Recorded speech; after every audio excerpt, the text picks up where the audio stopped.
When did you hop off the porch?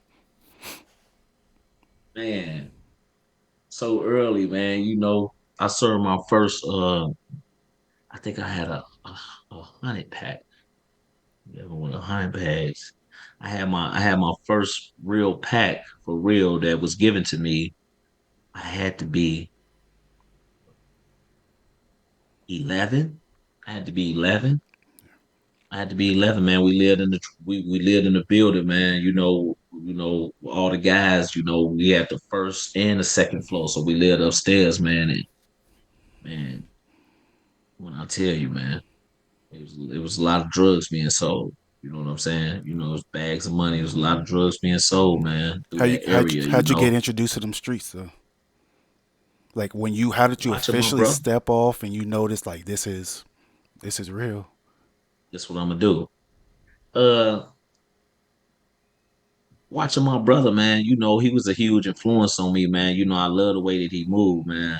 Uh, he was so smart, because he had the best of both worlds. He was book smart and street smart. When he passed away with degrees. He was well educated, well read. So I admired that.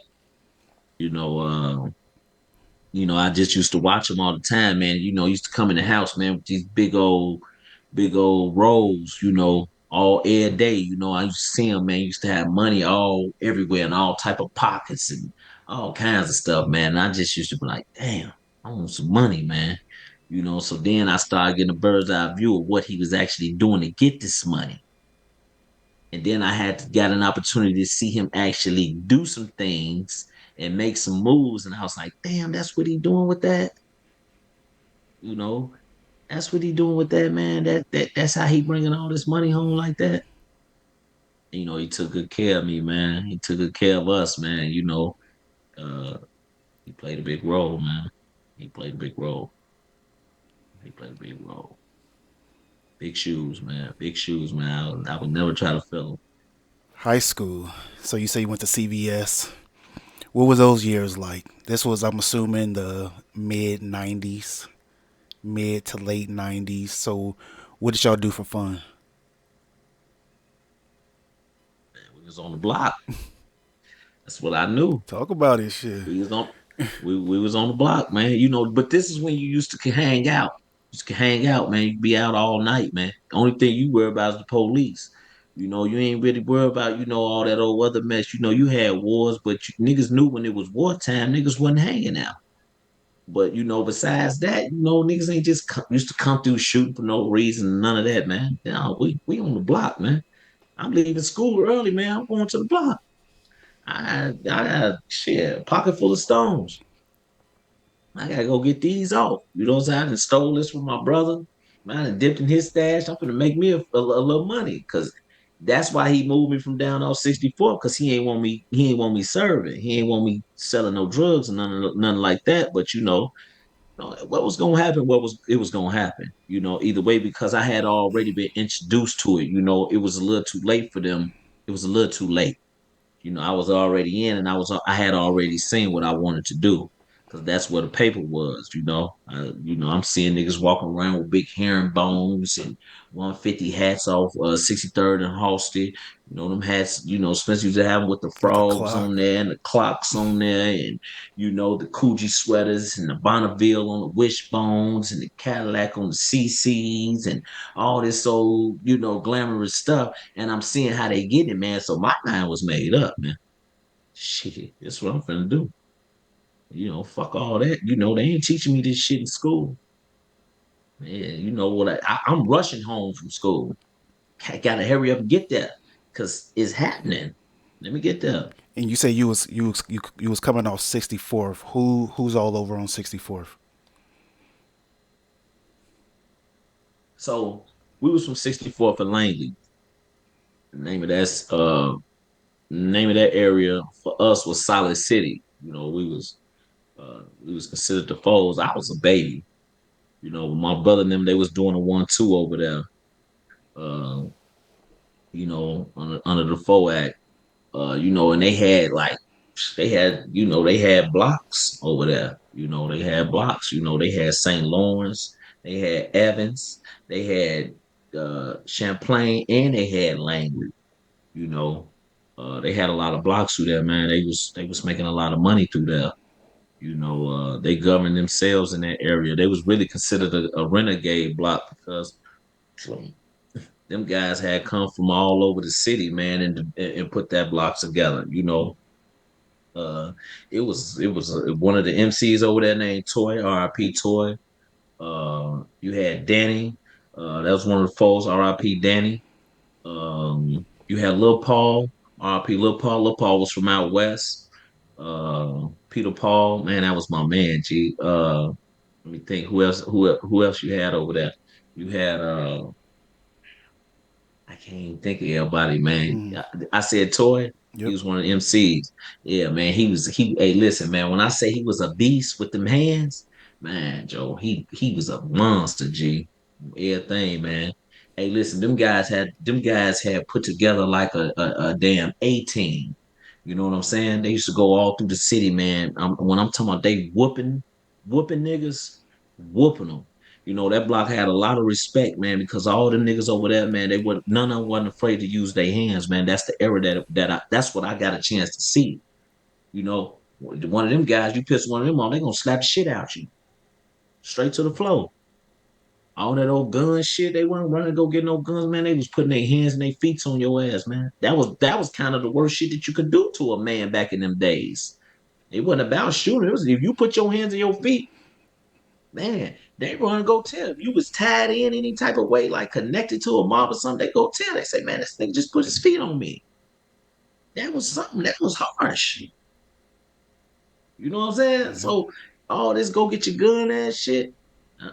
We ain't from that area, man. They gotta normalize using these hands again, man. For real. Niggas gotta normalize using these hands, man. Look, man, I come from gladiator school. You win some, you lose some, man. But you get a chance to fight tomorrow, man. See your ass, I'm gonna knock your ass right upside your head. That's how it's gonna go, you know. And it was a lot of guys that had hands. You know why, man? Because they had to. They had to, man. This was the motherfucking jungle. You had to have hands. Or they gonna beat your ass. But that was the most niggas really was doing was beating your ass. If you wasn't really into it with a nigga like you did something to his mom and all that shit, or niggas didn't play about, selling drugs on their joints and shit like that. But if it wasn't nothing like that, man, you was good. Niggas just come around there and beat your motherfucking ass. Shit. Cause as long as you don't shoot at them, they ain't gonna shoot at you. So you went If from you a whole ass nigga, you can't take that ass whooping. Then nigga, you need to stay up off these blocks. I'm telling you, these niggas slide, Joe. When they slide, they putting hands on your ass. I used to see it all the time. I know for a fact. you went from 83rd, 64th. What was that difference? What was the difference? Because you were young in both parts, but what was the difference between growing up around the BDs and GDs and then being around the foes? And this is within a very short span of time, right? Like you were still young at this time, and how did the different mobs move in comparison through your young eyes at that time? I, I liked it, the BDs. I liked it them, right? They was a mob, right? They had a lot of structure. They still have a lot of structure to this day, though. For those who claim it, like if you go to jail and things like that, them some of the guys who still up in there who kind of try to hold down some type of structure. You know what I'm saying? I liked it them. The GDs, they was different. My first cousin, he used to he played a major part in that mob right there, in the whole development of that mob right there, not to get off into any details, we're gonna give him an opportunity to come tell his story, but you know, the GDs wasn't for me.